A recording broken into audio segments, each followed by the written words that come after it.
airstrikes. With the help of its ally, Iran, on the ground, the Syrian regime has almost entirely surrounded Aleppo and is now less than 20 miles from the Turkish border. That's where tens of thousands of civilians have fled for their lives, though they still haven't been allowed to cross into safety.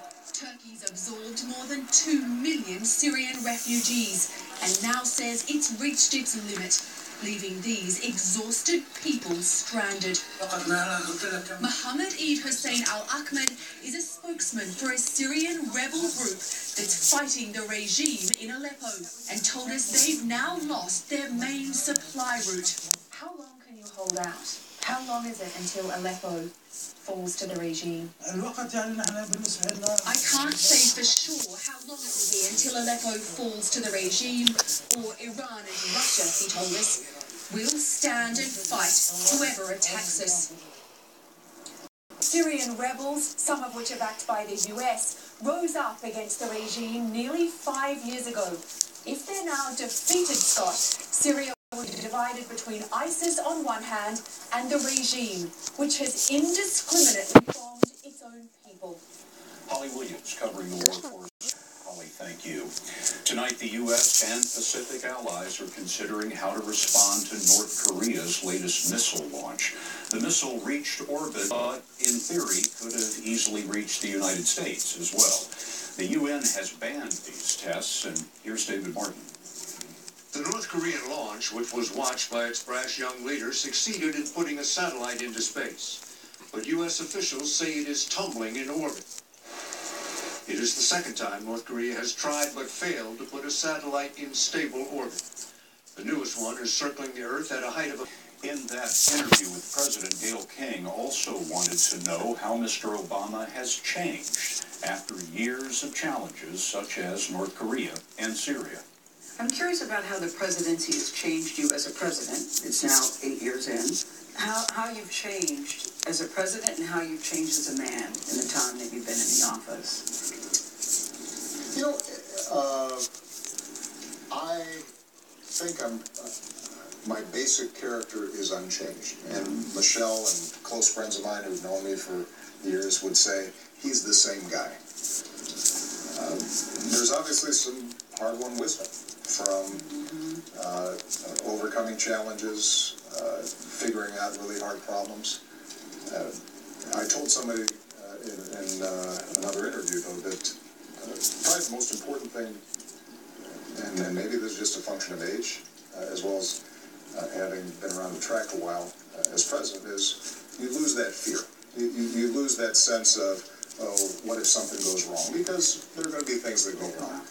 You lose the tightness that comes from being very self-conscious about not making mistakes.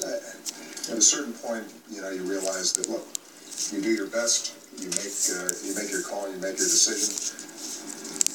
Most of the time, it's going to work, but it's not going to work perfectly. You're going to have to continue to make adjustments, and that gives you a certain confidence that allows you to play a little bit better.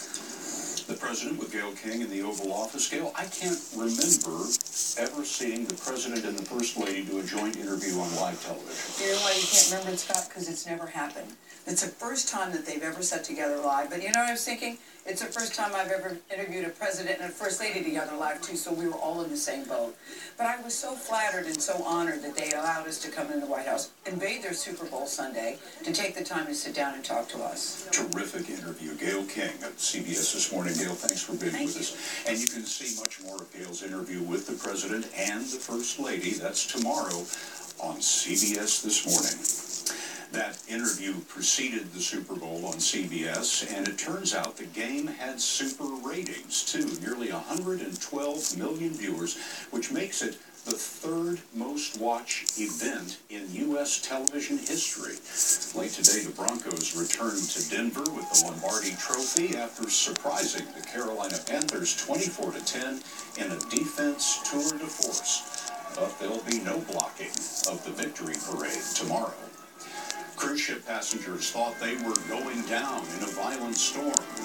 Why Chipotle closed its restaurants for lunch today. and Bebe in the treetop when the CBS Evening News continues. Same hotel, same price? No. For saliva and urine, but they also continue to believe mosquito control efforts should prevent a widespread outbreak in the U.S. Tom Costello, NBC News, Washington. Investigators have released potential key evidence in the bombing of a passenger plane over Somalia. A video that they believe captured the handoff of the bomb that later blasted a hole in the fuselage. NBC's Keir Simmons shows us what's on the tape.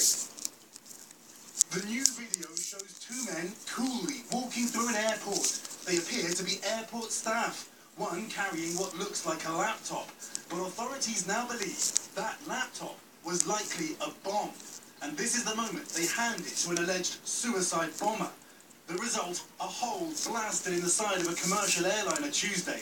The body of the alleged bomber ejected from the plane by the explosion. Was this the work of people who worked at the airport? Well, one of the people who works at the airport, but we are investigating